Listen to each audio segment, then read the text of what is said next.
വെള്ളിയാഴ്ച ദിവസത്തിൻ്റെ ഒട്ടനേകം സവിശേഷതകൾ നമുക്ക് പഠിക്കാൻ കഴിയും. അതിൻ്റെ സുബഹ് ജമാഅത്ത് മുതൽ പ്രത്യേകതയുണ്ട്. സ്വലാത്ത് അധികരിപ്പിക്കുന്നതിൽ പ്രത്യേകതകളുണ്ട്. പ്രാർത്ഥന അധികരിപ്പിക്കുന്നതിൽ പ്രത്യേകതകളുണ്ട്. പള്ളിയിലേക്ക് വന്നു കഴിഞ്ഞാൽ സാധാരണ വെറുതെ കയറി പള്ളിയിൽ ഇരിക്കുന്നതിന് പകരമായി മുൻപിലെ സൊഫുകൾ എപ്പോഴും പൂർത്തീകരിക്കാൻ ശ്രദ്ധിക്കണം. എപ്പോഴും എത്രയോ ആളുകൾ പിറകിൽ വെറുതെ ഇരിക്കുന്നവരൊക്കെ മുൻപിലെ സൊഫുകളിലേക്ക് കയറിയിരുന്ന് ആ സൊഫുകൾ പൂർത്തീകരിക്കാൻ ശ്രമിക്കുക. ചാരിയിരുന്നോ മറ്റോ ഒരു ഉറക്കം വരാനുള്ള സാധ്യതയുണ്ടാകാനുള്ള എല്ലാം മാറ്റിവെക്കാൻ നമ്മൾ സ്വയം സന്നദ്ധരാവുക. ഇടക്കിടക്ക് ചിലരെങ്കിലും മൊബൈൽ ഫോണൊക്കെ ഉപയോഗപ്പെടുത്തുന്നത് ശ്രദ്ധയിൽപ്പെടുന്നുണ്ട്.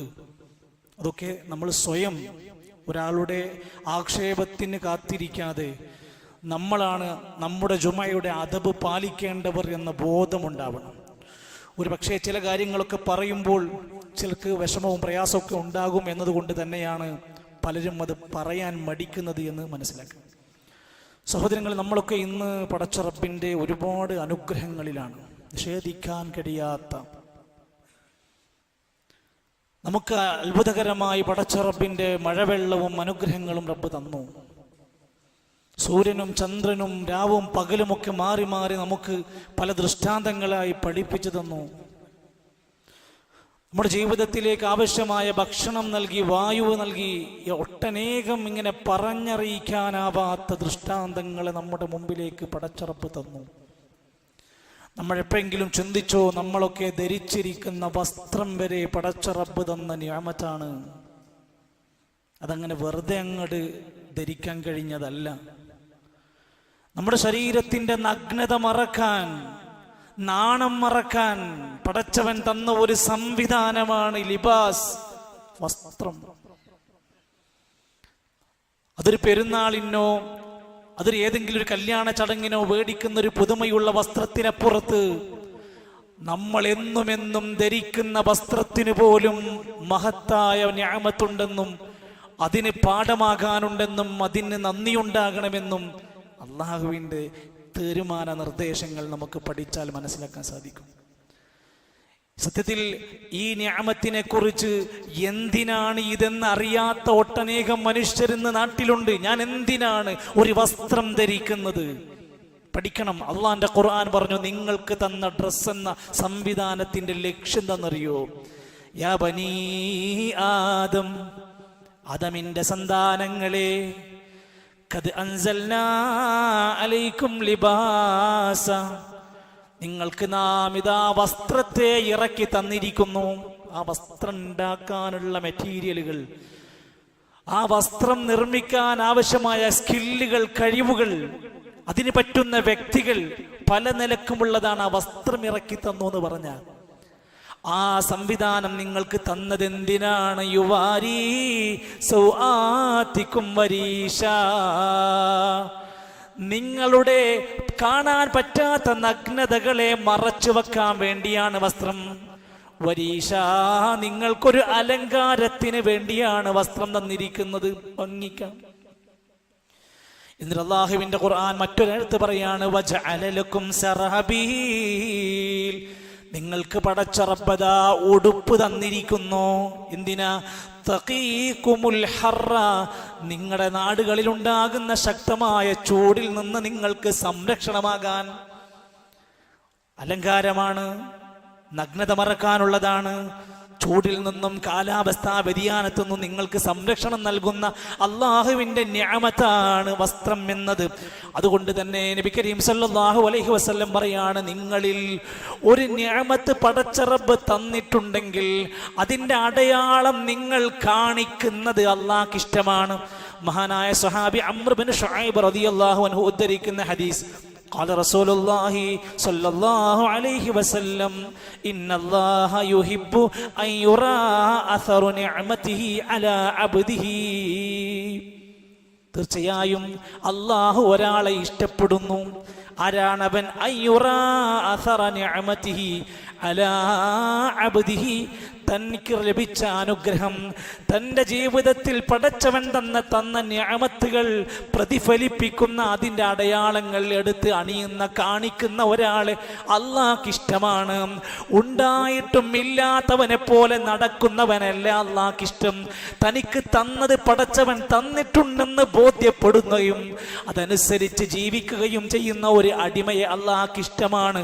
എന്നാൽ ഇല്ലാത്തത് കാണിച്ച് നടക്കാൻ പാടില്ല. ഒന്നുമില്ലെങ്കിലും എല്ലാം ഉള്ളവനെ പോലെ വേഷം കെട്ടാൻ പാടില്ല. എല്ലാം ഉണ്ടെങ്കിലും താൻ കുറച്ചൊക്കെ ഉള്ളവനാണെന്ന് ജനങ്ങളെ തോന്നിപ്പിക്കാൻ ഒരു കിബറിന്റെ, അഹങ്കാരത്തിന്റെ, ധാർഷ്ട്യത്തിന്റെ വസ്ത്രം ധരിക്കരുത്. കുലൂ വശ്റബൂ വൽബസൂ വതസദ്ദഖൂ. നബി സല്ലല്ലാഹു അലൈഹി വസല്ലം പറയാണ്, തിന്നോളിയും കുടിച്ചോളൂ, വൽബസൂ നിങ്ങൾ വസ്ത്രം ധരിച്ചോളൂ, വതസദ്ദഖൂ നിങ്ങൾ ദാനം ചെയ്തോളൂ, ഫീ ഗൈരി സറാഫത്തിൻ വലാ മഖീല. ദൂർത്താവരുത്, പൊങ്ങച്ചുണ്ടാവരുത്. അങ്ങനെയല്ലാത്ത നിങ്ങൾ കഴിച്ചോളൂ, കുടിച്ചോളൂ, ധരിച്ചോളൂ എന്നാ പറഞ്ഞത്. ധരിച്ചോളൂ എന്ന വാക്കിന്റെ തൊട്ടടുത്ത് പറഞ്ഞപ്പോ തസദ്ദഖൂ ദാനം ചെയ്തോളൂ. സുഹൃത്തുക്കളെ, നമുക്ക് എത്ര വസ്ത്രമുണ്ട്?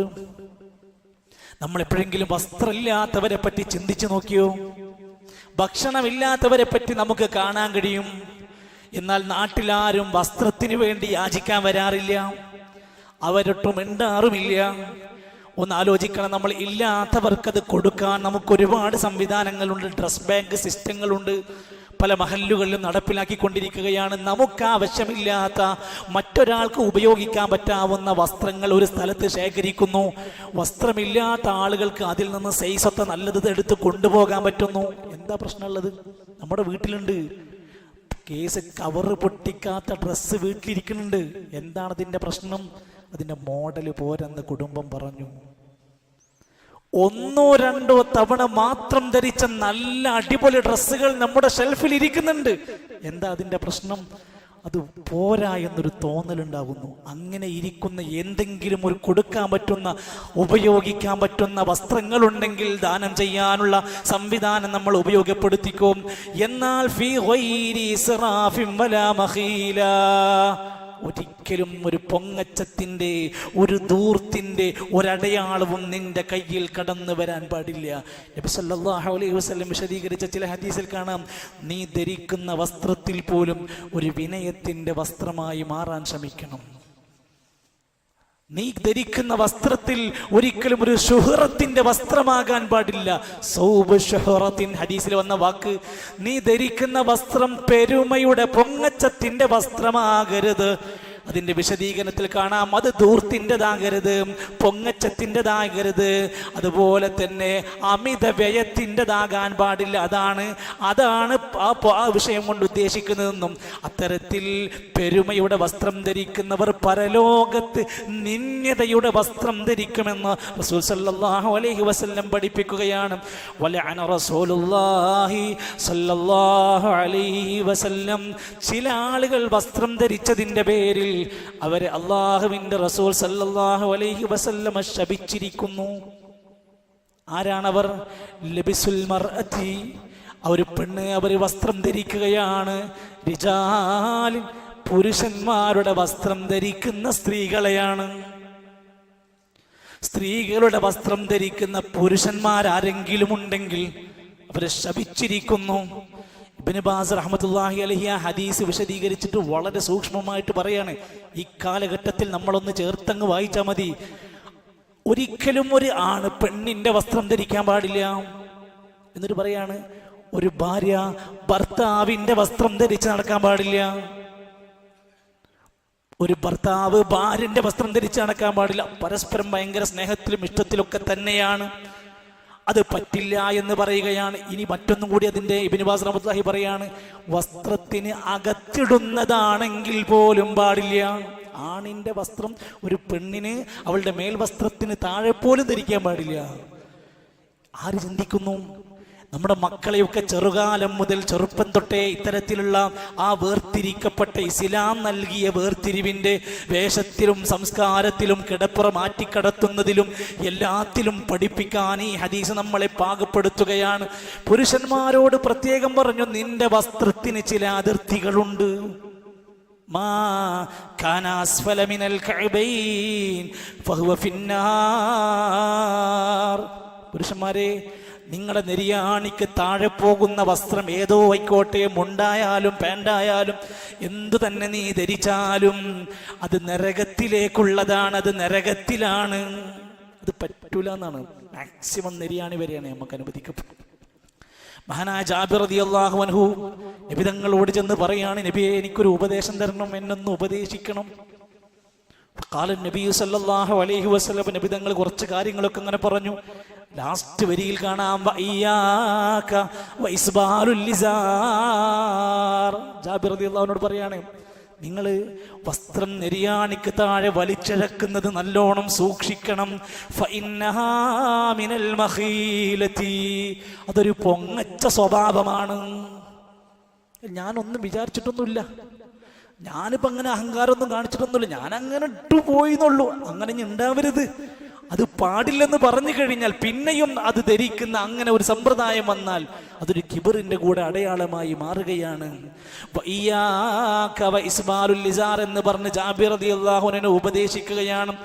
വഇന്നല്ലാഹ ലാ യുഹിബ്ബുൽ മഖീല, ഇത്തരത്തിലുള്ള പൊങ്ങച്ചക്കാരെ അല്ലാഹു ഒരിക്കലും ഇഷ്ടപ്പെടൂല. ഡ്രസ്സ് ധരിച്ചിട്ട് അള്ളാന്റെ ദേഷ്യം മേടിക്കണത് എന്തിനാ നമ്മൾ? എന്ന് മാത്രമല്ല, പരലോകത്ത് ഇത്തരം നെരിയാണിക്ക് താഴെ വസ്ത്രം ധരിച്ച് നടക്കുന്ന പുരുഷന്മാരെ ചരിത്രം പറഞ്ഞിട്ടാ പറഞ്ഞത്, നോക്കൂല പടച്ചോൻ, അള്ളാഹു അവനെ ശുദ്ധീകരിക്കൂല എന്ന് പറഞ്ഞത് നമ്മളെ കുറിച്ചാണെന്ന് ശരിക്കും ആലോചിച്ച് നോക്കേണ്ടതുണ്ട്. അതേപോലെ തന്നെ നമ്മുടെയൊക്കെ പള്ളികളിൽ ചെറുപ്പക്കാരായ ആളുകൾ നമസ്കരിക്കാൻ വരും. അവർ ധരിച്ചിരിക്കുന്ന വസ്ത്രത്തിൽ അവൻ്റെ ഇഷ്ടതാരത്തിൻ്റെ പേരുണ്ട്, അവൻ്റെ ഇഷ്ടതാരത്തിൻ്റെ നമ്പറുണ്ട്. ചിലരുടെയൊക്കെ നല്ല മനോഹരമായ കളർഫുൾ ഫോട്ടോകൾ പതിച്ചുകൊണ്ടുള്ള വസ്ത്രങ്ങളാണ് അവർ ധരിച്ച് നടക്കുന്നത്. ബാപ്പാക്കും ഉമ്മാക്കും ആർക്കും എതിർപ്പില്ല. അവൻ ഭയങ്കര ക്രിക്കറ്റിൻ്റെ ആളാ, അവൻ ഭയങ്കര ഫുട്ബോളിൻ്റെ ആളാ, അവൻ അതുകൊണ്ടാണ് ആൾക്ക് ധരിച്ച് നടക്കുന്നത്. നമുക്ക് ഭയങ്കര പ്രൗഢിയാണെങ്കിൽ സല്ലല്ലാഹു അലൈഹി വസല്ലമ തങ്ങൾ പ്രിയപ്പെട്ട ഭാര്യൻ്റെ അടുക്കിലേക്ക്, ആയിഷ ബീവിൻ്റെ അടുത്തേക്ക് കയറി ചെല്ലുക. ഒരു തലയണയുടെ ഉണ്ടായിരുന്നു. ആ തലയണയുടെ കവറ് അത് പൊതിഞ്ഞിരിക്കുന്നത് ഒരു തുണിക്കഷ്ണം കൊണ്ടാണ്. ആ തുണിയിൽ ഒരു ജീവനുള്ള ഒരു വസ്തുവിൻ്റെതായ രൂപം പ്രദർശിപ്പിക്കപ്പെട്ടു. നബി സല്ലല്ലാഹു അലൈഹി വസല്ലം ആ വീടിന്റെ വാതിലിൽ നിന്ന് അകത്തേക്ക് പ്രവേശിച്ചില്ല. ഞാൻ കേറൂല എന്ന് പറഞ്ഞു. എന്തേ? അവർ ചോദിക്കണ, എന്ത് നബിയെ, എന്താ പറ്റിയത്? അവിടുന്ന് മറുപടി, എനിക്ക് കയറാൻ പറ്റൂല. വഅന്നൽ മലായിക ലാ തദ്ഖുലു ഫീഹാ സൂറത്തുൻ, ചിത്രമുള്ള രൂപമുള്ള ഇടങ്ങളിലേക്ക് മലായികത്തുകൾ പ്രവേശിക്കൂല. സ്വന്തം വീട്ടിലേക്ക് ഭാര്യൻ്റെ അടുത്തേക്ക് കയറി ചെന്നില്ല എന്നാ പറഞ്ഞത്. എങ്കിൽ നമസ്കരിക്കാൻ പോകുമ്പോഴാവട്ടെ അല്ലാത്തപ്പോഴാവട്ടെ നമ്മുടെ പുരുഷന്മാർ പ്രത്യേകം ശ്രദ്ധിക്കുക, സ്ത്രീകൾക്കും ബാധകമാണ്. നമ്മുടെ വസ്ത്രങ്ങളിൽ, വേഷങ്ങളിൽ, ബെഡിൽ, തലയിണയിൽ, മറ്റുള്ളിടങ്ങളിൽ ജീവനുള്ള വസ്തുക്കളുടെ രൂപങ്ങളും ചിത്രങ്ങളും ഉണ്ടെങ്കിൽ തൽക്കാലത്തിന് അതിൻ്റെ പൈസ പോയെന്ന് വിചാരിക്കണം. മാറ്റിവെക്കാൻ നമുക്ക് ഇന്ന് സാധിക്കണം. ഇതൊന്നും കേവലം ഒരു ഖതീബിൻ്റെ ഒരു നിർദ്ദേശമല്ല. റസൂലുള്ളാഹി സ്വല്ലല്ലാഹു അലൈഹി വസല്ലമൻ്റെ പഠിപ്പിച്ച അധ്യാപനങ്ങൾ മനസ്സിന് താല്പര്യമുണ്ടെങ്കിൽ, ആ സുന്നത്തുകളെ ഇഷ്ടപ്പെടുന്നുണ്ടെങ്കിൽ പിന്നെ നമുക്കതിനോടൊരു വിമുഖത വരാൻ ഒരു സാധ്യതയുമില്ല. റസൂൽ സല്ലല്ലാഹു അലൈഹി വസല്ലം പിന്നെ പഠിപ്പിക്കുകയാണ്, നല്ല വെള്ളവസ്ത്രം പറ്റുമെങ്കിലൊക്കെ ധരിക്കാൻ ശ്രമിച്ചോ. ഇൽബസൂ മിൻ സിയാബിക്കുമുൽ ബിയാദ്, നിങ്ങൾ വെള്ളവസ്ത്രം ധരിക്കാൻ ശ്രമിക്കൂ പുരുഷന്മാരെ. ഫഇന്നഹാ മിൻ ഖൈരി സിയാബിക്കും, നിങ്ങളുടെ വസ്ത്രങ്ങളിൽ ഏറ്റവും നല്ല വസ്ത്രം വെള്ള വസ്ത്രമാണ്. വകഫിനൂ ഫീഹാ മൗതാക്കും, നിങ്ങളിൽ ആരെങ്കിലും മരിച്ചാൽ ആ വെള്ള വസ്ത്രത്തിലായിക്കൊണ്ട് അവരെ കഫൻ ചെയ്യുകയും ചെയ്തോളൂ. ആ ആ വെള്ള വസ്ത്രത്തിനൊരു മഹത്വമുണ്ട്. അതൊരിക്കലും ഒരു സിനിമയുടെ സ്റ്റൈലല്ല, അതൊരിക്കലും ഒരു നടന്റെ റോളല്ല. അത് ഇസ്ലാം 14 നൂറ്റാണ്ട് മുമ്പ് ഇസ്ലാമിന്റെ പ്രവാചകൻ പഠിപ്പിച്ചു തന്നു. നമുക്ക് വെള്ളയോടൊരു ഇഷ്ടമുണ്ടാകണം. എന്തേ? അത് സുന്നത്തായി പഠിപ്പിച്ചു തന്നതാണ് എന്ന് അവിടെ നമുക്ക് കാണാൻ സാധിക്കേണ്ടതുണ്ട്. അതേപോലെ തന്നെ നമ്മുടെ ഈ ജീവിതത്തിൽ പടച്ച റബ്ബ് നൽകിയിട്ടുള്ള ഈ നിഅമത്ത് ദിവസവും നമ്മൾ ചെയ്തുകൊണ്ടിരിക്കുന്ന വേഷം മാറിക്കൊണ്ടിരിക്കുമ്പോൾ ഒരു പ്രാർത്ഥനയുണ്ടെന്ന് മറക്കരുത്. അൽഹംദുലില്ലാഹ് അല്ലദീ കസാനീ ഹാദാ തൗബ വറസഖനീഹി മിൻ ഗൈരി ഹൗലിൻ മിന്നീ വലാ ഖുവ്വ. എത്ര തവണ നമ്മൾ ഡ്രസ്സ് മാറിക്കൊണ്ടിരിക്കുന്നു. അപ്പോഴൊക്കെ പ്രാർത്ഥിക്കാം. നബി സല്ലല്ലാഹു അലൈഹി വസല്ലമ ചില മര്യാദ പറഞ്ഞ കൂട്ടത്തിൽ കാണാൻ സാധിക്കും, വസ്ത്രം ധരിക്കുമ്പോൾ വലതു ഭാഗത്തിന് പ്രാധാന്യം കൊടുക്കണം. ആദ്യം വലത് കാൽ, ആദ്യം വലത് കൈ. ധരിക്കുമ്പോഴും അഴിക്കുമ്പോഴും ബിസ്മില്ലാ എന്ന് പറഞ്ഞിരിക്കണം. അതൊരു സുന്നത്താ. ഞാൻ പറഞ്ഞത് കേവല ചടങ്ങല്ല. ഇസ്ലാമിൻ്റെ നിർദ്ദേശങ്ങൾ ഓരോ വ്യക്തിയിലും മഹത്തരമായ നന്മകൾ ഉണ്ടാക്കുന്ന വിഷയങ്ങളാണ് പഠിപ്പിച്ചത്. അതേപോലെ തന്നെ ഒരു പക്ഷേ സ്ത്രീകൾ ഈ സദസ്സിലവരില്ലായിരിക്കാം, ഉള്ളവരുണ്ടാകാം. ഭാവിയിൽ ഇത് കേൾക്കാനിരിക്കുന്ന പ്രിയപ്പെട്ട ഉമ്മമാരോട്, സഹോദരിമാരോട് അള്ളാഹുവിൻ്റെ ഖുർആനും പ്രവാചകന്റെ ചര്യയും ഒരുപാട് നിർദ്ദേശം പറഞ്ഞിട്ടുണ്ട്. ഇന്ന് കേരളത്തിലുടനീളം നമ്മൾ കാണുകയാണ്, പലതരത്തിലുള്ള മോഡൽ വസ്ത്രങ്ങൾ വ്യാപിച്ചു കൊണ്ടിരിക്കുകയാണ്. എല്ലാ മോഡലുകളും ആദ്യം കൊണ്ടുവന്ന് ധരിപ്പിക്കുന്നത് പെണ്ണിനെയാണ്. പെണ്ണ് ധരിച്ചാലേ മോഡലാകൂ. അവൾ അല്പം കാണിച്ചാലേ ആ വസ്ത്രം തരംഗമാകൂ. അവൾ അല്പമൊക്കെ ഒന്ന് കളർഫുൾ ആയാലേ അതൊരു വലിയ ട്രെൻഡായി മാറുകയുള്ളൂ. ഇനി എന്താ ചെയ്യുക? ഇസ്ലാം അതിന് കൃത്യമായി കൊണ്ട് പറയാണ്, 2 ഷഹാദത്ത് സ്വീകരിച്ച് ഞാനിതാ സാക്ഷ്യം വഹിക്കുന്നു എന്ന് പറഞ്ഞ ഒരു പെണ്ണിന് ഇസ്ലാം കൃത്യമായി പഠിപ്പിക്കുന്ന ഔറാത്ത് മറയാതെ അവൾക്ക് ജീവിക്കാൻ കഴിയൂല. ഷഹാദത്ത് കലിമ അംഗീകരിക്കുന്നുണ്ടെങ്കിൽ ഒരു പെണ്ണിന്റെ ഏറ്റവും വലിയ പ്രൗഢിയാണ് അവൾ ഔറത്തുകൾ കൃത്യമായി മറക്കുന്നവളായിരിക്കും. അല്ലെങ്കിൽ അവളുടെ ഷഹാദത്ത് മുതൽ തന്നെ ചോദ്യം ചെയ്യപ്പെടേണ്ടതുണ്ട്. നബി സല്ലല്ലാഹു അലൈഹി വസല്ലമ ജീവിച്ചിരുന്ന കാലഘട്ടത്തിൽ വിശുദ്ധ ഖുർആനിന്റെ ആയത്തുകൾ ഇറങ്ങി. നബിയെ, നിങ്ങൾ നിങ്ങളുടെ ഭാര്യമാരോട് പറഞ്ഞു കൊടുക്കണം. നബിയെ, നിങ്ങൾ മുഴുവൻ വിശ്വാസിനികളോട് പറഞ്ഞു കൊടുക്കണം. എന്ത്? വസ്ത്രത്തിന്റെ മര്യാദ. വനിസാഇൽ മുഅ്മിനീന, എന്താ മര്യാദ? യുദ്നീന അലൈഹിന്ന മിൻ ജലാബീബിഹിന്ന, അവരുടെ ശരീരം മുഴുവനായി മൂടുന്ന ജിൽബാബ് കൊണ്ട് അവർ വസ്ത്രങ്ങളെ അവരുടെ ശരീരത്തെ മൂടണം. ചുരിദാറിട്ടാലും സാരിട്ടാലും എന്തായാലും കുഴപ്പമില്ല, അതിൻ്റെ ഉള്ളിൽ അങ്ങനെ ഉണ്ടെങ്കിൽ പുറത്ത് അത് മുഴുവനായി മറക്കുന്ന ഒരു നല്ല ജിൽബാബ് അവൾ ധരിച്ചിരിക്കണം. ആരുണ്ടത് പാലിക്കാൻ? ആരുണ്ട് ഇത് ശ്രദ്ധിക്കാൻ? എന്തിനാണ് സ്ത്രീകൾ ഇങ്ങനെ പ്രയാസപ്പെടുത്തുന്നത്? അല്ല,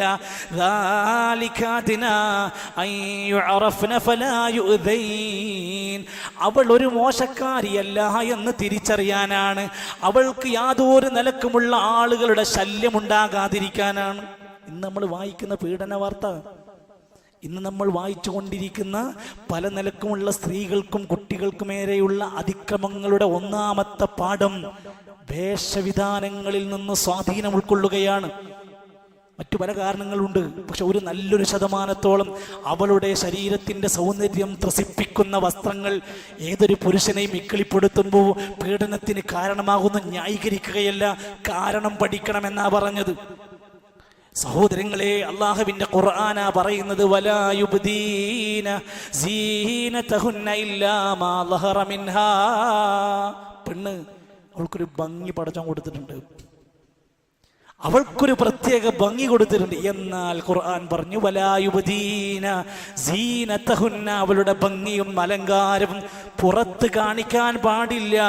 ഇല്ലാ മാ ളഹറ മിൻഹാ, പ്രത്യക്ഷമായി കാണിക്കാൻ അനുവദിക്കപ്പെട്ടതൊഴികെ. ചിലപ്പോൾ മുഖം അല്ലെങ്കിൽ കയ്യിന്റെ ആ മുൻഭാഗം, അതൊരു നിർബന്ധം ആവശ്യമായി പറഞ്ഞിട്ടില്ല എങ്കിൽ പോലും അതല്ലാത്ത കാലടക്കമുള്ള ഭാഗം നമ്മുടെ ഭാര്യ, ഉമ്മ, സഹോദരി, താത്ത, അനിയൻ, ഇത്താത്ത ആരൊക്കെ പെണ്ണായിട്ട് ആരൊക്കെണ്ടോ അവർക്ക് ബാധകമാണ്. ഇത് ഖുർആനിന്റെ കൽപ്പന. ഇതിങ്ങനെ പഠിപ്പിക്കുക. വലാ യുബ്ദീന സീനതഹുന്ന ഇല്ലാ ലിബുഊലതിഹിന്ന. നാട്ടുകാർക്കല്ല ഭംഗി കാണിച്ചു കൊടുക്കേണ്ടത്, അവരുടെ ഇണകൾക്കാണ്, ഭർത്താക്കന്മാർക്കുള്ളതാണ് അവളുടെ സൗന്ദര്യം കാണിക്കേണ്ടത്. പിന്നെ അല്പമൊക്കെ അവൾ വീട്ടിൽ അങ്ങോട്ടും ഇങ്ങോട്ടും ഒക്കെ പെരുമാറുമ്പോൾ അവളുടെ മക്കളും ജ്യേഷ്ഠനും അനിയനും ഒക്കെ കണ്ടേക്കാം. അത് ചില ഭാഗങ്ങൾ അങ്ങനെയാണ്. എന്നാൽ മൊത്തത്തിലായിക്കൊണ്ട് അവൾ പരമാവധി ശ്രദ്ധിക്കാനാണ് ഇസ്ലാം ഇത് ആവശ്യപ്പെടുന്നത്. പ്രത്യേകിച്ചും ചെറിയ പ്രായമുള്ള കൗമാരക്കാരായ മക്കളെ കുറിച്ച് ചിന്തിച്ചു നോക്കൂ നിങ്ങൾ. നമ്മുടെ നാട്ടിൽ ഏറ്റവും നന്നായി ഡ്രസ് ചെയ്യൽ ആരാന്നറിയോ? 65, 70, 75 വല്യന്മാര്. അവര് താഴെ ഒന്ന് മേലൊന്ന് പുതച്ച് ഫുള്ള് കവർ ചെയ്താണ് അവർ പോണത്. എന്നാൽ അവർക്കത്ര നിർബന്ധമല്ല.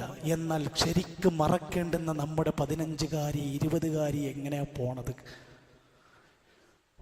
നേരെ തിരിച്ചാണ്. ഈ കൽപ്പനയൊന്ന് ശരിക്കും നമ്മുടെ സമൂഹത്തിനിടയിലേക്ക് ആലോചിച്ച് നോക്കൂ നിങ്ങൾ. നമ്മുടെ സമൂഹത്തിൽ ഇന്ന് നോക്കിക്കഴിഞ്ഞാൽ തന്നെ നമുക്ക് കാണാൻ സാധിക്കും, ചിലർ നന്നായി മഫ്ത ധരിച്ചിട്ടുണ്ട്, പക്ഷെ അതിന് താഴേക്ക് പലതും വെളിവാണ്. സ്ത്രൈണത തുളുമ്പുന്നത് കാണിക്കുന്നതാണ്, ഭംഗി കാണിക്കുന്നതാണ്, ആകാര വടിവ് കാണിക്കുന്നതാണ്. ചിലർ പർദ്ദ ധരിച്ചിട്ടുണ്ട്, പക്ഷെ ഒരു മഫ്ത ചുറ്റി അതൊന്ന് ശരിക്കും മറക്കാൻ അവർ സന്നദ്ധരല്ല. ചിലർ, പ്രത്യേകിച്ചും നമ്മുടെ വളർന്നു വരുന്ന പെൺകുട്ടികൾ, സ്കൂളിലേക്കും ക്യാമ്പസിൻ്റെ മുറ്റങ്ങളിലേക്കും പോകുന്ന നമ്മുടെ മക്കൾ തലയിൽ ഒരു പാറിപ്പറക്കുന്ന, ഊതിയാൽ പറക്കുന്ന ഒരു ഷാളും കൊണ്ടാണ് നമ്മുടെ മക്കൾ വീട്ടിൽ നിന്ന് പടിയിറങ്ങിയിട്ട് ഈ നാട്ടിലൂടെ മുഴുവൻ നടന്നുകൊണ്ടിരിക്കുന്നത്. നമുക്കെന്ത് പറയാനുണ്ട്? നമുക്ക് റോളില്ലേ? സമുദായത്തിന് റോളില്ലേ? പണ്ഡിതന്മാർക്ക് ഉത്തരവാദിത്തമില്ലേ? രക്ഷിതാക്കൾക്ക് ബാധ്യതയില്ലേ? നിങ്ങൾ പരിശോധിക്കും, 100 വിദ്യാർത്ഥികളെ എടുത്ത് പരിശോധിച്ച് നോക്ക്, മുസ്ലിം പെൺകുട്ടികളെ. ശരിയാവണ്ണം വേഷം ധരിക്കുന്ന എത്ര കുട്ടികളുണ്ട്? ഇവിടെയാണ് ഇസ്ലാം അത് പഠിപ്പിച്ചു തരുന്നത്. പെണ്ണേ, നീ ഒന്ന് ശ്രദ്ധിച്ചോലാ. യദ്ഖുൽനൽ ജന്ന, ഒരു പെണ്ണ് സ്വർഗത്തിലെത്തൂല. വലാ യജിദ്ന റീഹഹാ, സ്വർഗത്തിന്റെ മണം പോലും അവർ ആസ്വദിക്കൂല. ആരാണവർ? നിസാഉൻ കാസിയാതുൻ ആരിയാത്, വസ്ത്രം ധരിച്ചിട്ടും വിവസ്ത്രകളായി മാറിയവരാണവർ. ശരിക്ക് വസ്ത്രം ധരിച്ചിട്ട് പോലും അവർ മറക്കേണ്ടത് മറയാത്തത് കാരണം കൊണ്ട് തന്നെയാണ്. ഖിയാമത്ത് നാളിന്റെ അടയാളം എണ്ണി പറഞ്ഞു, മിൻ അശ്റാത്തി സാഅതി, ഖിയാമത്ത് നാളിന്റെ അടയാളമാണ് അവസാന കാലഘട്ടത്തിൽ നിസാഉഹും കാസിയാതുൻ ആരിയാത്, ചില സ്ത്രീകൾ വരാനുണ്ട്. അവരുടെ പ്രത്യേകത എന്താ? അവർ വസ്ത്രം ധരിച്ചിട്ടും വിവസ്ത്രകളെ പോലെയുള്ള പെരുമാറ്റമാണ്. ഇൽഅനൂഹുന്ന, അവരെ നിങ്ങൾ ശപിക്കണം.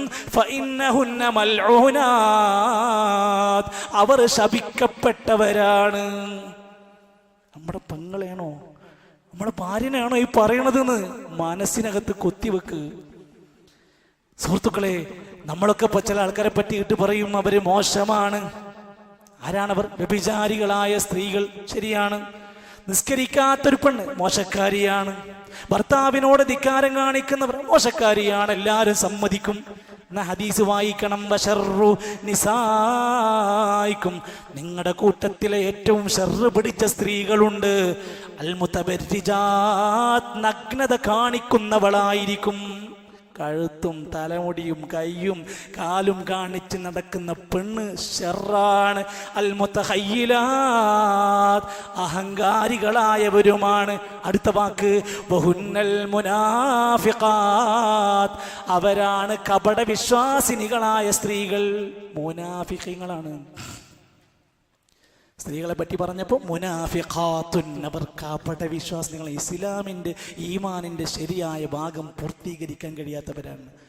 ഇന്ന് സമൂഹത്തിൽ നമ്മൾ കണ്ടുകൊണ്ടിരിക്കുക, പുരുഷന്മാരായ മറ്റുള്ള അന്യരെ നമ്മിലേക്ക് ആകർഷിക്കാൻ, അവരെ നമ്മിലേക്ക് വശീകരിക്കാൻ ഉതകുന്ന രൂപത്തിൽ നല്ല മേക്കപ്പും ആഭരണങ്ങളും കൊഞ്ചിക്കുഴലുകളും ഒക്കെയായി പോകുമ്പോൾ, പ്രിയപ്പെട്ട പുരുഷന്മാരെ, ഹദീസ് നമ്മളോടാണ്. മാ തറക്തു ബഅദീ ഫിത്നതൻ, എൻ്റെ കാലശേഷം എൻ്റെ ഉമ്മത്തിൽ വരുന്ന ഏറ്റവും വലിയ ഫിത്ന അളറ അലൽ റിജാലി മിനൻ നിസാ, പുരുഷന്മാരുടെ മേൽ സ്ത്രീകളെ കൊണ്ടുണ്ടാകുന്ന ഫിത്നയായിരിക്കും. ആരെയാണ് ബാധിക്കാത്തത്? ആർക്കാണ് ഇത് ധൈര്യമുള്ളത്? ഏതൊരാളെയും ബാധിക്കാൻ സാധ്യതയുണ്ട്. പല നിലക്കുമുള്ള ഫിത്നകൾ ഈ നിലക്ക് വ്യാപിക്കാൻ സാധ്യതയുള്ളത് കൊണ്ട് നബി കരീം സല്ലല്ലാഹു അലൈഹി വസല്ലമ വേഷത്തിൻ്റെ കാര്യത്തിൽ വരെ ഇത്ര കണിശമായി നമ്മളെ പഠിപ്പിച്ചുവെങ്കിൽ നമുക്ക് ഒട്ടനേകം കാര്യങ്ങൾ ഈ സമൂഹത്തിൻ്റെ മുമ്പിൽ ചെയ്യാനുണ്ട്. നമുക്കൊട്ടനേകം മര്യാദകൾ ഇസ്ലാമിൻ്റെ വിശിഷ്ടമായ അധ്യാപനങ്ങളിലൂടെ നമ്മുടെ വീട് മുതൽ അവിടെ നിന്ന് അങ്ങോട്ട് കയറി വരുമ്പോൾ ചിലതൊക്കെ പാലിച്ചേ പറ്റൂ. ഇനിയുള്ള കാലം നന്മയുടെ വസന്തങ്ങളായി മാറണം, നമ്മൾ തിരിച്ചറിവുള്ള കുടുംബമായി മാറണം.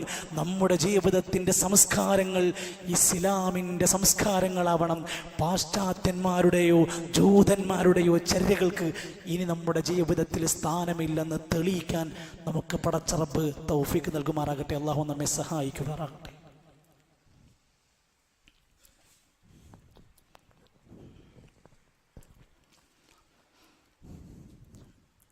അൽഹംദുലില്ലാഹി റബ്ബിൽ ആലമീൻ വൽ ആഖിബത്തു ലിൽ മുത്തഖീൻ വലാ ഉദ്വാന ഇല്ലാ അലൽ ളാലിമീൻ വസ്സലാത്തു വസ്സലാമു അലാ റസൂലിഹിൽ അമീൻ وعلى آله وصحبه أجمعين. أيها الإخوة والأخوات أوصيكم وإياي ثانيا بتقوى الله. ബഹുമാന്യരായ സഹോദരങ്ങളെ, സത്യവിശ്വാസികളെ, അള്ളാഹുവിൻ്റെ നിയമനിർദ്ദേശങ്ങൾ പാലിച്ചുകൊണ്ട് മുത്തഖീങ്ങളായി ജീവിച്ചു മരിക്കാൻ ഓരോരുത്തരും ശ്രമിക്കണേ എന്ന് എന്നെയും നിങ്ങളെയും ഓർമ്മപ്പെടുത്തുകയാണ്. അള്ളാഹു അനുഗ്രഹിക്കുമാറാകട്ടെ. റമദാൻ കഴിഞ്ഞ് ദുൽഹജ്ജയിലെ ബലിപെരുന്നാളിൻ്റെ കർമ്മങ്ങൾ പൂർത്തിയാക്കി ഇനി ഇവിടുന്ന് അങ്ങോട്ട് നമ്മൾ സാധാരണ ജീവിതഘട്ടങ്ങളിലേക്ക് നമ്മൾ തിരിക്കുകയാണ്. ഈ സന്ദർഭത്തിൽ ഒരുപാട് വിവാഹങ്ങളും കല്യാണങ്ങളും അനുബന്ധമായ തക്കാരങ്ങളുമൊക്കെ നമ്മുടെ നാട്ടിലും വീട്ടിലൊക്കെ നടക്കും. വളരെ ശ്രദ്ധയോടെ നമ്മൾ ഇനി ഗൗരവമായി കാണേണ്ട 3 കാര്യങ്ങളൊന്ന് ഓർമ്മപ്പെടുത്താം. ഒന്ന്, വർദ്ധിച്ചു വരുന്ന വിവാഹ നിരാസ പ്രക്രിയ വ്യാപിക്കാൻ. കല്യാണം വേണ്ട, ഇപ്പോൾ കല്യാണം വേണ്ട. 25-30 വയസ്സായിട്ടും പെൺമക്കൾ മുതൽ ആൺകുട്ടികൾ വരെ കല്യാണം ഇപ്പം ശരിയാവില്ല. ഇത് വർദ്ധിച്ചു വരുന്നതിൻ്റെ പിന്നിലുള്ള അവരുടെ ഭയം തിരുത്തേണ്ടതുണ്ട്, ആശങ്കകൾ മാറ്റേണ്ടതുണ്ട്. അതൊരു ഭാഗത്തുണ്ട്. പക്ഷെ മതപരമായ ഒരു ഭാഗം നോക്കുമ്പോൾ ഒരിക്കലും ഒരു മുസ്ലിമിന് ആ കാര്യത്തിൽ പിറകിലേക്ക് മാറി നിൽക്കാൻ കഴിയില്ല. എത്ര വലിയ കോഴ്സിൻ്റെ പേര് പറഞ്ഞാൽ, ലക്ഷങ്ങൾ മുടക്കിയ ഒരു ജോലി ഉണ്ടെങ്കിൽ ശരി, വിവാഹത്തിൻ്റെ കാര്യത്തിൽ അമാന്തം കാണിക്കാൻ അവന് ഇസ്ലാം അനുവാദം കൊടുക്കൂല. കാരണം റസൂൽ സല്ലല്ലാഹു അലൈഹി വസല്ലമയുടെ അടുത്ത് വന്നിട്ട് ഒരാൾ പറയാണ്, ഞാനൊന്നും കല്യാണം കഴിക്കുന്നില്ല, അതൊക്കെ ആരാധനക്കൊരു തടസ്സമാണ്. നബി സല്ലല്ലാഹു അലൈഹി വസല്ലമ തിരിച്ചു വിളിച്ചിട്ട് പറഞ്ഞു, അതസവ്വജുൻ നിസാ, ഞാൻ ഏറ്റവും ഭക്തി കാണിക്കുന്ന ഒരു പ്രവാചകനാണ്, ഞാൻ ഭാര്യമാരുടെ കൂടെ വിവാഹ ജീവിതം നയിക്കുന്നു. ഫമൻ റഗിബ അൻ സുന്നതി ഫലൈസ മിന്നി, എൻ്റെ സുന്നത്തിനെ പാലിക്കാത്തവർ, അതിൽ നിന്ന് വിമുഖത കാണിക്കുന്നവർ എന്നിൽപ്പെട്ടവനല്ല, അവനൊരു നല്ല മുസ്ലിമല്ല, അതൊരു നല്ല അടയാളമല്ല.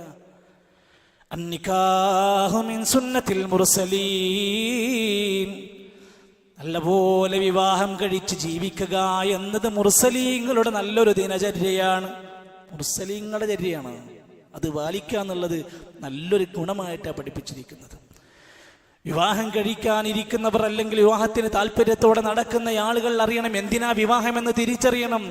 മനുഷ്യന്റെ വംശം നിലനിൽക്കാൻ വേണ്ടി ഇസ്ലാം വെച്ച ഉപാധിയാണ് വിവാഹ ജീവിതം. അവൻ അസമാധാനത്തിൻ്റെതായ വിവിധ ഘട്ടങ്ങളിലൂടെ കടന്നു പോകുമ്പോൾ ഒരു സമാധാന ജീവിതം ഉണ്ടാക്കാനാണ് കുടുംബം, വിവാഹം. പല നിലക്കുമുള്ള കൗമാരത്തിലും യുവത്വത്തിലും ഉണ്ടാകുന്ന വികാര വിക്ഷോഭന പ്രവർത്തനങ്ങൾക്ക് ഒരു കടിഞ്ഞാണിട്ട് സദാചാരത്തോടെ ജീവിക്കാൻ അവന് പറ്റണം. അതിനാണ് കല്യാണം. അതുകൊണ്ട് ആ ചെറുപ്പക്കാരെ കല്യാണം കഴിക്കണം. നിന്റെ കണ്ണുകൾക്ക് നിയന്ത്രണമാകാൻ നല്ലത് അതാണ്. നിന്റെ ഗുഹ്യാവയവങ്ങളെ സുരക്ഷിതമാക്കാൻ കല്യാണമാണ് പരിഹാരം. വിവാഹം കഴിക്കണം. മറ്റൊന്നും പരിഹാരമല്ല. സമൂഹത്തിൻ്റെ കെട്ടുറപ്പ് അവിടെയാണ്. സഹകരണ സംരക്ഷണ ബോധം വളർത്തുന്ന വിവാഹത്തിലൂടെയാണ്. ഒരാൾ വിവാഹം കഴിക്കാൻ ഒരാണോ പെണ്ണോ തീരുമാനിച്ചു, ഒരു അറക്കുള്ള സംവിധാനം വീട്ടിലില്ല എന്ന് തന്നെ വിചാരിക്കും. നമ്മുടെ നാടിനെ വെച്ച് പറയാം, വലിയൊരു പൈസ ചെലവാക്കി ഒരു അറ കൂടാൻ മാത്രമുള്ള സെറ്റപ്പ് ഇല്ല എന്ന് വിചാരിക്കും. അല്ലെങ്കിൽ ചെക്കൻ പയ്യൻ അത്ര വലിയൊരു ജോലിയൊന്നും ആയിട്ടില്ല, തരക്കടില്ലാതെ ജീവിച്ചു പോവാണ്. പക്ഷെ അവൾക്ക് മാന്യമായി കുടുംബജീവിതം നയിച്ച് കല്യാണം കഴിച്ച് ജീവിക്കണമെന്നാഗ്രഹമുണ്ടെങ്കിൽ സമൂഹമേ കേൾക്ക്. സല്ലല്ലാഹു അലൈഹി വസല്ലം പറയാണ്, 3 ആളുകളെ അള്ളാഹു സഹായിക്കാൻ ബാധ്യസ്ഥനാണെന്ന് പറഞ്ഞിട്ടുണ്ട്. അതിൽ ഒരാളാര്? അന്നാക്കി, വിവാഹം കഴിക്കാൻ ഉദ്ദേശിക്കുന്നവനാണ്. അല്ലദീ യുരീദുൽ അഫാഫ്, പരിശുദ്ധമായ ജീവിതം വേണം, വൃത്തികേടുകളിലേക്ക് ഞാൻ പോകൂല, അവിഹിതങ്ങൾ എനിക്ക് വേണ്ട, തെറ്റായ മാർഗങ്ങളിലേക്ക് ഞാൻ പോകില്ല എന്ന് വിചാരിച്ച് ഏറ്റവും വേഗത്തിൽ വിവാഹം തെരഞ്ഞെടുത്താൽ അവനെ സഹായിക്കുമെന്നത് അള്ളാന്റെ ബാധ്യതയായി അള്ളാഹ് ഏറ്റെടുത്തിട്ടുണ്ട്. നമ്മൾ സമൂഹം തന്നെ പിന്തിരിപ്പിക്കും. ഇപ്പൊ തന്നെ വേണ്ടട്ടോ, പൈസ ഒന്നും ഇല്ലെങ്കിൽ ഇപ്പൊ തന്നെ വേണ്ടേ, ജോലിയൊക്കെ ഒന്നുകൂടി കയറ്റം കിട്ടിയിട്ടൊക്കെ മതി എന്ന് നമ്മൾ പറയല്ലേ. അള്ളാഹു ഒരു കാര്യം ഏറ്റെടുത്ത അതിനേക്കാൾ വലുതാണോ നാട്ടുകാരുടെ മാമൂല്? അതുകൊണ്ട് ഒന്നാമത്തെ കാര്യം വിവാഹത്തിൽ നിന്ന് വിമുഖത കാണിക്കുന്നവരോടാണ്. 2, വിവാഹ രംഗത്ത് വൈവാഹിക ജീവിതത്തിലേക്ക് കടന്നു വരുന്ന ഒരു ഭാര്യയും ഭർത്താവും അവരുടെ സ്വയം ബാധ്യതകൾ വിസ്മരിക്കുന്നത് ഇന്ന് വല്ലാത്ത കുടുംബ പ്രശ്നങ്ങളിലേക്ക് എത്തിക്കൊണ്ടിരിക്കും. ഒരു ഭാര്യ തൻ്റെ കുടുംബജീവിതത്തിലേക്ക് വന്ന തൻ്റെ ഭർത്താവിനെ സ്വീകരിക്കാനും അദ്ദേഹത്തിൻ്റെ കൂടെ മാന്യമായി ജീവിക്കാനും പരസ്പരം സ്നേഹിച്ച് ശരീരവും മനസ്സും പങ്കിട്ടു കൊടുക്കാനും സുഖദുഃഖങ്ങൾ പങ്കുവെച്ചുകൊണ്ട് കെട്ടുറപ്പുള്ള ഒരു ജീവിതം നയിക്കുവാനുമാണ് ഒരു ഭാര്യനോട് പറഞ്ഞിരിക്കുന്നത്. എന്നിട്ട് മഹാന്മാരായ ഉലമാക്കന്മാർ പറയാ, ഇമാം ഖുർത്തുബി റഹ്മത്തുള്ളാഹി അലൈഹി സൂറത്തുൻ നിസാഇന്റെ 54-ാമത്തെ ആയത്ത് വിശദീകരിക്കുമ്പോൾ പറയാ, ഇന്ന കുല്ല മൻ കാന അത്ഖ, നല്ല തഖ്വ പാലിച്ച് ജീവിക്കുന്ന ഒരു പുരുഷനാണെങ്കിൽ ഫശഹവതുഹു അശദ്, അവന് നല്ല വികാരം ഉണ്ടാകും. നല്ല മുത്തക്കയാണെങ്കിൽ അയാൾ ഒന്നിനും കൊള്ളാത്തനാവില്ല, അവൻ നല്ല വികാരമുള്ളവനാകും. ബാക്കി കേൾക്കണം, ലിഅന്നല്ലദീ ലാ യകൂനു തഖിയൻ ഫഇന്നമാ യതഫറജു ബിന്നദ്രി വൽ മസ്സി, അവൻ എവിടെയും നോക്കിയിരിക്കാൻ പോകൂല. മുത്തക്കയാണെങ്കിൽ എവിടെയും നോക്കിയിരുന്ന് ആസ്വദിക്കാൻ പോകൂല. വൽമസ്സി, എവിടെയും പോയി തൊട്ട് നോക്കാൻ പോകൂല. അതുകൊണ്ട് അവൻക്ക് നല്ല നല്ല വികാര ചിന്തകൾ ഉണ്ടാകും. ബാക്കികൾക്ക് ഫതകൂന അശ്ശഹവതു മുജ്തമിഅത്തുൻ ഫീ നഫ്സിഹി ഫയകൂനു അക്സറു ജിമാഅ, മറ്റെവിടെയും അവൻ്റെ വികാര ചിന്തകൾ കടന്നു പോകാത്തത് കൊണ്ട് അവൻ തൻ്റെ ഇണയിൽ നല്ല വികാര താല്പര്യങ്ങളുള്ളവനായി മാറും. പക്ഷെ ഇന്ന് സമൂഹത്തിൽ നേരെ തിരിച്ചാണ് ചിന്തിക്കുന്നത്. ഒരാൾ അയാളെക്കുറിച്ച് പരാതി പറയുന്നു, അയാൾ ഭയങ്കര നിസ്കാരമൊക്കെ ശരിയാണ്, ഭയങ്കര ദീനിയൊക്കെയാണ്, പക്ഷേ ഈ കാര്യത്തിൽ അവൻ വളരെ പ്രയാസം, എന്താ കുറച്ച് കൂടുതലാണ്. ഇതൊരു കുറ്റമായി പറയേണ്ട സംഭവമല്ല, അത് പരിഗണിക്കാനാണ്, അത് പരിഹരിക്കാനാണ്. വിവാഹ ജീവിതത്തിലെ പ്രധാനപ്പെട്ട ലക്ഷ്യങ്ങളെ വിസ്മരിക്കാൻ പാടില്ല ഒരു ഭാര്യ. അതേപോലെ തന്നെയാണ് പ്രിയപ്പെട്ട ഭർത്താക്കന്മാരെ, മഹാന്മാരായ ഉലമാക്കന്മാര് പറയാൻ, ഒരു പെണ്ണിനെ ശരിക്ക് നീ പഠിക്കണം. വിഭിന്നമാണ് അവളുടെ മനസ്സും ശരീരം വരെ, ചിന്തകൾ ഇച്ഛകൾ വരെ. അതുകൊണ്ട് നീ അത് പഠിച്ചൊന്ന് പകരാനുണ്ട്. അവളുടെ ശരീരത്തെ നീ മനസ്സിലാക്കാനുണ്ട്. അവളുടെ ജീവിതത്തിൻ്റെ പല നിലക്കുമുള്ള മാനസികമായ മാറ്റങ്ങളെ തികച്ചും ഒരാണിൽ നിന്ന് വ്യത്യസ്തമാണ്. ചിലപ്പോൾ നിന്റെ ഒരു തൊട്ട് തലോടൽ മതി അവളുടെ പ്രശ്നങ്ങൾ തീർത്തു കൊടുക്കാൻ. ചില സഹോദരിമാർ കൗൺസിലിങ്ങിനിടെ ഇടയ്ക്ക് പറയാറുണ്ട്, അയാൾ എനിക്കൊന്നും ചെയ്യണ്ട, എൻ്റെ കൂടെ ഒന്ന് ഇരുന്ന് തന്നാൽ മതി. ഒരു സാമീപ്യം കൊതിക്കുന്ന ഭാര്യമാരുണ്ട്, ഒരു നേരത്തൊന്ന് ഇരുന്നു തന്നാൽ മതി എന്ന് കൊതിക്കുന്നവരുണ്ട്. അയാൾ ഞാൻ പറയുന്നതൊന്ന് കേട്ടാൽ മതി എന്ന് കൊതിക്കുന്ന ഭാര്യമാരുണ്ട്. പ്രിയപ്പെട്ട ഭർത്താക്കന്മാരെ, നമ്മുടെ പണി എന്താണ്? ഒരു പെണ്ണിനെ മനസ്സിലാക്കി അവൾക്ക് ലഭിക്കേണ്ടുന്നതെല്ലാം, അവളുടെ റിസ്ക്, അവളുടെ ജീവിത മാർഗം, അവളുടെ വസ്ത്രം, അവളുടെ ജീവിത മാർഗങ്ങളെയൊക്കെ സുരക്ഷിതമായി ഞാൻ ഇനി ഏറ്റെടുക്കാന്ന് പറഞ്ഞിട്ടാണ് കല്യാണം കഴിച്ചിട്ടുള്ളത്. ഒരു ഒന്നര പവൻ്റെ സ്വർണ്ണത്തുമ്മ കടക്കുന്ന കളി മാത്രമല്ല, വലിയൊരു കരാറും കൂടെയാണ് പറഞ്ഞിട്ടാണ് നമ്മൾ പോയിട്ടുള്ളത്. ആ കാര്യം എല്ലാവരും വിവാഹം കഴിയുമ്പോൾ ശ്രദ്ധിക്കേണ്ടതുണ്ട്. മൂന്നാമത്തേത്, നമ്മുടെ ജില്ല പോലെയുള്ള മലബാർ ഏരിയകളിൽ വ്യാപിച്ചു കൊണ്ടിരിക്കുന്ന വിവാഹ ആഭാസങ്ങളിലും ധൂർത്തിലും പൊങ്ങച്ചത്തിലും നമ്മളും നമ്മുടെ മഹല്ലിലെ ഒരു മനുഷ്യനും ഇല്ല എന്ന് വീണ്ടും വീണ്ടും ബോധ്യപ്പെടണം. ആണും പെണ്ണും കൂടി കൂട്ടിക്കലരപ്പെടുന്ന രൂപത്തിലുള്ള സദ്യാസൽക്കാരങ്ങൾ, ഗാനമേളകൾ, കരിമരുന്ന് പ്രയോഗങ്ങൾ, കളറ് പ്രയോഗങ്ങൾ, എന്തൊക്കെ ഓരോരുത്തർക്ക് എന്തൊക്കെ ചെയ്യാൻ പറ്റുമോ പറ്റുന്നത് മുഴുവൻ ചെയ്ത് തകർക്കുന്ന കല്യാണ മാമാങ്കങ്ങൾ. നമ്മുടെ തൊട്ടപ്പുറത്തെ തെക്കൻ ജില്ലകളിലേക്ക് ചെന്ന് കഴിഞ്ഞാൽ, അവിടെയൊക്കെ ചെന്ന് കഴിഞ്ഞാൽ ഇവിടുത്തെ സഹോദരങ്ങൾ പരാതി പറയാറുണ്ട്, ഞങ്ങളുടെ നാട്ടിലെ കല്യാണങ്ങൾക്ക് നല്ല എമൗണ്ട് പൊട്ടിക്കും. ഒരാളുടെ ആയുഷ്കാലത്തിൻ്റെ ഇടയ്ക്ക് 80% പൈസ വേണമെങ്കിൽ ഒരൊറ്റ കല്യാണത്തിന് പൊട്ടിച്ചു കളയും. നമ്മുടെ കണ്ണൂർ ജില്ലയിൽ ഈ അടുത്തൊരു വിവാഹം നടന്നു. ആ വിവാഹത്തിൻ്റെ പന്തലിനും ഡെക്കറേഷനും അലങ്കാരത്തിനും വേണ്ടി 20 ലക്ഷം രൂപൻ്റെ അടുത്ത് ചെലവഴിക്കപ്പെട്ടു. വെറും ഒരു അലങ്കാരത്തിന് വേണ്ടി മാത്രം. സഹോദരങ്ങളെ, കല്യാണം എന്ന് പറഞ്ഞാൽ എല്ലാം അനുവദിക്കപ്പെട്ട, എൻ്റെ ഇഷ്ടങ്ങളും എൻ്റെ ചേഷ്ടകളും എൻ്റെ മനസ്സിൻ്റെ ഉള്ളിലുള്ള എല്ലാം ചെയ്യാൻ അനുവദിക്കപ്പെട്ട ഒന്നാണ് കല്യാണമെന്ന് ആരെങ്കിലും ധരിക്കുന്നുവെങ്കിൽ, പ്രിയപ്പെട്ട ഉമ്മമാരെ, ഉപ്പമാരെ, ഒന്നല്ലെങ്കിൽ മറ്റൊരിക്കൽ നമ്മൾ ആ ജീവിതത്തിൽ പരീക്ഷിക്കപ്പെടാൻ സാധ്യതകളുണ്ട്. കാരണം ബറക്കത്ത് നഷ്ടപ്പെടുന്ന ഒരു വലിയ പണി അവിടെ നടന്നിട്ടുണ്ടെങ്കിൽ അള്ളാഹുവിൽ നിന്ന് കാവൽ ചോദിച്ച് പ്രാർത്ഥനയോടെ ഇസ്ലാമിൻ്റെ മര്യാദകൾ പാലിച്ചുകൊണ്ട് പോകാൻ നമുക്ക് സാധ്യമാകണം. അള്ളാഹു നമ്മെ എല്ലാം നല്ല വൈവാഹിക ജീവിതത്തിലൂടെ, ഇണകളിലൂടെ, നല്ല സ്വാലിഹ്യങ്ങളായ മക്കളിലൂടെ സന്തോഷമുള്ള ജീവിതം അള്ളാഹു നമുക്കെല്ലാം പ്രദാനം ചെയ്യുമാറാകട്ടെ. സഹോദരങ്ങൾ, നമ്മുടെ ബഹുമാന്യനായ പണ്ഡിതൻ ഏറെക്കുറെ കേരളത്തിൻ്റെ മണ്ണിൽ എല്ലാ പ്രദേശങ്ങളിലും ഓടിയെത്തുന്ന ഏകദേശം 40 വർഷക്കാലത്തോളം നമുക്കിടയിൽ സംസാരിക്കാറുള്ള മുജാഹിദ് ബാലുശ്ശേരി ഉസ്താദ് അതീവ ഗുരുതരാവസ്ഥയിൽ ശാരീരികമായ ഏറെ പ്രയാസങ്ങൾ അനുഭവിച്ച് രോഗത്തിൻ്റെ പല പ്രതിസന്ധികളിലും വന്നുകൊണ്ട് ദുആ കൊണ്ട് വസിയത്ത് പറഞ്ഞിട്ടുണ്ട്. അള്ളാഹു നമ്മുടെ ആ ഉസ്താദിന് ഏറ്റവും വേഗത്തിൽ ഷിഫാ പ്രദാനം ചെയ്യുമാറാകട്ടെ. നമ്മോട് ദീനിയായി ഇനിയും ഒരുപാട് ദിശാബോധം നൽകുന്ന സംസാരങ്ങൾക്ക് പടച്ച റബ്ബ് ആഫിയത്ത് പ്രദാനം ചെയ്യുമാറാകട്ടെ. നമ്മുടെ മഹല്ലിലെ സ്ഥിരമായി നടക്കുന്ന ക്ലാസ്സുകളൊക്കെ തുടങ്ങിയിട്ടുണ്ട്. എല്ലാവരും അതിലൊക്കെ പങ്കാളികളാവാൻ ശ്രദ്ധിക്കണമെന്ന് ഓർമ്മപ്പെടുത്തുകയാണ്. പള്ളി പരിപാലന ഫണ്ട് പലപ്പോഴായി ഓർമ്മപ്പെടുത്താറുണ്ട്. എങ്കിലും ഒന്നുകൂടെ പറയാം, നമ്മുടെ ജീവിതത്തിൽ നാം നൽകുന്ന ചെറുതോ വലുതുമാകട്ടെ അള്ളാഹുവിൻ്റെ പള്ളിക്ക് വേണ്ടിയാണെങ്കിൽ അതിൻ്റെ മഹത്വം ഒന്ന് വേറെ തന്നെയാണ് എന്നും, ഓരോ വ്യക്തിയുടെ സുജൂദും, ഓരോ വ്യക്തി ഇരുന്ന് ഖുർആൻ ഓതിയതും, ഓരോ വ്യക്തി ഇവിടെ നിർവഹിക്കുന്ന ദുആകൾക്ക് പോലും ഒരാൾ കൊടുക്കുന്ന 50 രൂപക്കുണ്ടെങ്കിൽ അതിൻ്റെ മഹത്വം വിളിച്ചറിയിക്കേണ്ടതില്ല. അള്ളാഹു നമ്മുടെ സൽക്കർമ്മങ്ങൾ സ്വീകരിക്കുമാറാകട്ടെ. രോഗികളായ നമ്മുടെ എല്ലാ സഹോദരങ്ങൾക്കും അള്ളാഹു ശിഫ പ്രദാനം ചെയ്യുമാറാകട്ടെ. മരണപ്പെട്ടു പോയ നമ്മുടെ പ്രിയങ്കരായ എല്ലാ ബന്ധുമിത്രാദികൾക്കും അള്ളാഹു മഗ്ഫിറത്തും മർഹമത്തും നൽകുമാറാകട്ടെ. അള്ളാഹുവേ, ഞങ്ങളുടെ നല്ല മുറാദുകൾ ഹാസിലാക്കി തരണമേ.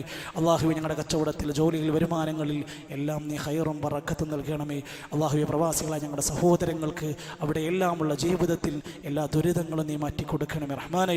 അള്ളാഹുവേ, ഫലസ്തീനിൻ്റെ മണ്ണിലെ പിഞ്ചോമന മക്കളെ കൊന്നൊടുക്കുന്ന നരാധമന്മാരുടെ ക്രൂരതകൾക്ക് അള്ളാഹുവേ നീ പാഠം പഠിപ്പിക്കുകയും അവരെ പരാജയപ്പെടുത്തുകയും ചെയ്യണം റഹ്മാനെ. ഇന്ത്യ രാജ്യത്ത് നിർഭയത്തോടെ ജീവിക്കാനുള്ള ശാന്തമായ അന്തരീക്ഷം ഞങ്ങൾക്ക് നീ പ്രദാനം ചെയ്യണമേ. അല്ലാഹുമ്മ ഗ്ഫിർ മുഅ്മിനീന വൽ മുഅ്മിനാത്ത് വൽ മുസ്ലിമീന വൽ മുസ്ലിമാത്ത് അൽഹയാഇ മിൻഹും വൽ അംവാത്ത്. അല്ലാഹുമ്മ അജിർനാ മിനൻ നാർ, അല്ലാഹുമ്മ അജിർനാ മിനൻ നാർ, അല്ലാഹുമ്മ അജിർനാ മിനൻ നാർ. റബ്ബനാ തവഫനാ മുസ്ലിമീന വഅൽഹിഖ്നാ ബിസ്സാലിഹീൻ. റബ്ബനാ തഖബ്ബൽ മിന്നാ ഇന്നക അൻതസ് സമീഉൽ അലീം വതുബ് അലൈനാ ഇന്നക അൻതത് തവ്വാബുർ റഹീം. വസല്ലല്ലാഹു അലാ നബിയ്യിനാ മുഹമ്മദ് വൽഹംദുലില്ലാഹി റബ്ബിൽ ആലമീൻ.